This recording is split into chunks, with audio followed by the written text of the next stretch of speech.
আমার আল্লাহ তাআলা রব্বুল আলামিন খাল্লাকে কায়নাত নবী মুস্তাফাকে নবী করে দুনিয়াতে পাঠিয়েছিলেন। নবী মুস্তাফার বয়স যখন 40 বছর কমপ্লিট হলো, আল্লাহ তাআলার হুকুমে আমার বিশ্বজগতের নবী আকা মুস্তাফা সকালবেলাতে কাবা শরীফের নিকটে নয় বরং ওই সাফা পাহাড়ের উপরে নবী মুস্তাফা আরোহণ করলেন, চাপলেন। আল্লাহ তাআলার হুকুম হলো, আমার পয়গম্বর, ওগো আমার নবী, ওগো আমার পয়গম্বর রাসূল, আজকে তোমাকে বেশি দেরি করা চলবে না। আমি আল্লাহ তোমাকে দুনিয়াতে যে উদ্দেশ্যে নবী করে পাঠিয়েছি, নবী গো আজকে তুমি মক্কার মানুষকে জানিয়ে দাও, বুঝিয়ে দাও তোমাকে কেন জন্য, কিসের জন্য দুনিয়াতে পাঠালাম। ওরা তো দেব দেবীর পূজা পাঠ করে। ইয়া রাসূলুল্লাহ, আরে নীরবে থাকবে না নবী গো, একবার আপনি কলমার কথাটা মানুষের গণ্যপহরে পৌঁছিয়ে দেন। তদানীন কালে এমন একটা তাদের মধ্যে যুক্তি বা চুক্তি করা ছিল, আজকে যদি নূর গ্রামের বা কি বলে আপনার ভূত বাগানের মানুষকে এক জায়গায় একত্রিত করা হয়, হয় বাড়ি বাড়ি মানুষকে ডাকতে হবে, আর নয় মসজিদের মাইক দ্বারা ক্যাম্পেইন করতে হবে। বেরাদার,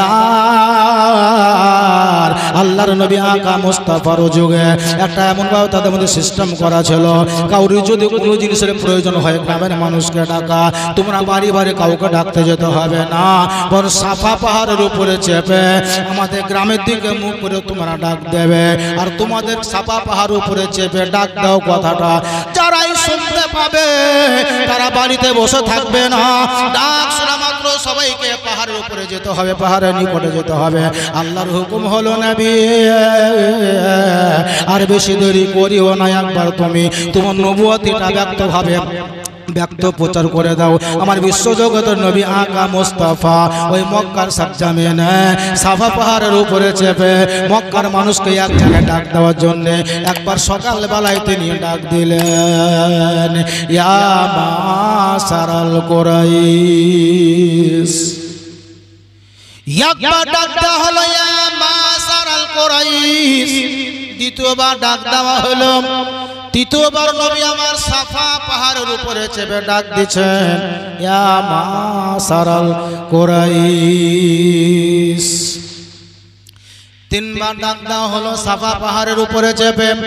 মক্কার মানুষ যারাই যেখানে ছিল, যে অবস্থায় যেমনই ছিল, সবাই যেমন নিজের নিজের কর্ণপহরে আমার নবী মুস্তাফার দেওয়া ডাক শুনতে পেল। যুক্তি তাদের পড়াই ছিল, যখনই তোমরা ডাক শুনবে কেউ বাড়িতে না থেকে ওই পাহাড়ের নিকটে সবাই যেন উপস্থিত হয়ে যাবে।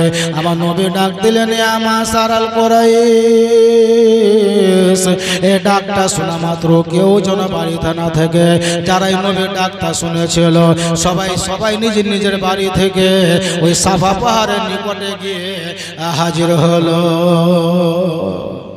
নবী পাহাড়ের উপরেই চেপেছিলেন। আবু জেহেল নবীর কাছে গিয়ে হাজির, মানে পাহাড়ের নিচে। আবু লাহাব সেখানে গিয়ে হাজির হলো। উতবা সাইবা যারাই ছিল সবাই ওই পাহাড়ের নিকটে গিয়ে হাজির হলো।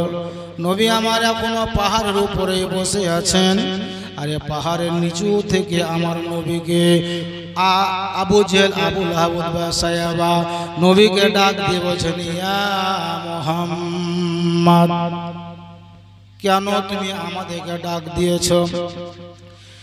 এত সকাল বেলায় তোমার ডাক দেওয়ার কারণটা কি ব্যক্ত করে বোঝাও, তুমি ব্যক্ত করে বলে দাও কেন ডাক দিয়েছো, আমাদেরকে ডাকার কারণটা কি তুমি একবার আমাদের গণ্যপহরে পৌঁছে দাও। আমার নবী মুস্তাফা পাহাড়ের নিকট থেকে নয় বরং ওই পাহাড়ে যেখানে তিনি বসেছিলেন ওখান থেকে বসে বসে নিচে যারা ছিল তাদেরকে সম্বোধন করলো, বলে চাচা শোনো, আমি তো পাহাড়ের উপরে আছি, তোমরা নিচে আছো, আমার পিছন দিকটা পুরোটাই পাহাড়, তোমাদের সামনের দিকটা পুরোটাই পাহাড়। তার মানে নবী পাহাড়ে বসে আছেন মানুষের দিকে মুখ করে, তার মানে আমার পিছন সাইড হলো উত্তর দিকটা, আর আপনারা উত্তর দিকে মুখ করে আছেন, তার মানে আপনাদের পিছু হবে দক্ষিণ সাইডটা। আমার নবী বললেন আমি যেহেতু পাহাড়ে বসে আছি, মানে আমার পিছন দিকটা পুরোটাই পাহাড় হলো আর তোমাদের সামনেটা পাহাড় হলো। আমার নবী বলছেন এখন যদি আমি তোমাদেরকে বলি যে মক্কা ঢোকার আগে পাহাড়ের ওই সাইডে, মক্কা ঢোকার আগে যে গ্রামগুলো আছে, দূর দূরান্ত থেকে কিছু শত্রু বা দুশমনেরা মক্কাকে আক্রমণ করার জন্য তারা অস্ত্র হাতে ধারণ করে চলে আসছে, যেটা তোমরা কেউ দেখতে পাও না, আমি দেখতে পাচ্ছি। এটা যদি বলি তো বলো তোমরা আমার কথা বিশ্বাস করবে কি করবে না? নবী বলছেন যে আমি যদি বলি যে কিছু লোক ঢুকছে মক্কাকে, মানুষের মক্কাকে ধ্বংস করার জন্য, যেটা আমি দেখছি তোমরা দেখতে পাও না, এটা বিশ্বাস করবে কি করবে না? এরা সবাই বললো অবশ্যই বিশ্বাস করবো, তার কারণ আমরা ছোট থেকে দেখছি তোমাকে যে তুমি সত্য ছাড়া মিথ্যা কোনোদিন বলনি। আজও যেটা বলবে তুমি সেটা সত্যই বলবে, মিথ্যা বলবে না। তার মানে তোমার কথা বলা এটা সত্য হবে, অবশ্যই আমরা বিশ্বাস করে নেব, অবশ্যই মেনে নেব, যেহেতু তুমি সত্য ছাড়া মিথ্যা কোনোদিন বলনি। বলো তুমি কি বলছো? নবী আমার ওখান থেকে বলে শোনো, ওগো আমার চাচা আবু জেহেল আবু লাহাব, শোনো, এতদিন তোমাদেরকে বলবো বলবো বলে মনে করলাম, বলতে পারিনি। তার মানে আল্লাহ আমাকে হুকুম দেননি বলে বলতে পারিনি। আজকে আল্লাহ তাআলা আমাকে হুকুম দিয়ে দিয়েছেন বলে আজকে তোমাদেরকে আমি মক্কার মানুষদেরকে এই পাহাড়ের নিকটে ডাকার কারণ হলো আমি যে তোমাদেরকে মাত্র কয়েকটি কথাবার্তা বলবো, এই কথাটা তোমরা কর্ণপহারে শোনো, আর আমার কথার উপরে তোমরা সবাই মিলে আমল করে নাও। নবী আমার বলার জন্য উনি উদ্যোগ নিলেন। আবু জেহেল বলছে ভাতিজা কি বলছো বলো। আবু লাহাব বলছে ভাতিজা কি বলছো বলো। আবু লাহাব, উতবা, সাইবা তারা সবাই বলল কি বলবা বলো, তোমার কথা বলা অবশ্যই বিশ্বাস বা সত্য মনে করে নেব।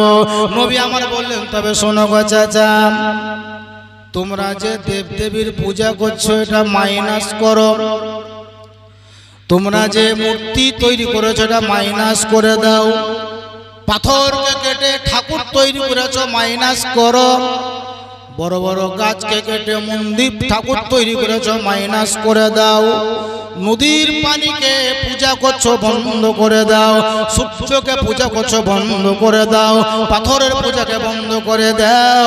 আর গোটা জগতের মালিক যিনি, তিনি এক হচ্ছেন, তিনি আল্লাহ। ওগো মক্কার মানুষেরা, তোমরা এতগুলা দেবদেবীকে মাইনাস করে দাও, আর তোমাদেরকে রুজি যিনি দিচ্ছেন তিনি হচ্ছেন আমার তোমার আল্লাহ। তোমাদেরকে যিনি হায়াত দিয়েছেন তিনি হচ্ছেন আমার তোমার আল্লাহ। ওগো মক্কার মানুষেরা, যদি তোমাদের জন্য পূজা পাঠ করতে হয়, দেবদেবীর পূজা পাঠ না করে এক আল্লাহকে তোমরা মেনে নাও, আল্লাহর পূজা করো, আল্লাহর ইবাদত করো। আর ওই আল্লাহ আমাকে তোমাদের জন্য নবী করে পাঠিয়ে দিয়েছেন, এক আল্লাহকে বিশ্বাস করো, আর আমি তোমাদের নবী, আমাকে তোমরা নবী বলে বিশ্বাস করো। আর আমি তোমাদেরকে একটা দোয়া শোনাচ্ছি, এই দোয়াটা তোমরা পাঠ করে নাও, আমার সঙ্গে সঙ্গে তোমরা সবাই পড়ো, লা ইলাহা, জোরে বলে লা ইলাহা ইল্লাল্লাহ, লা ইলাহা ইল্লাল্লাহ, লা ইলাহা ইল্লাল্লাহু মুহাম্মাদুর রাসূলুল্লাহ। আল্লাহ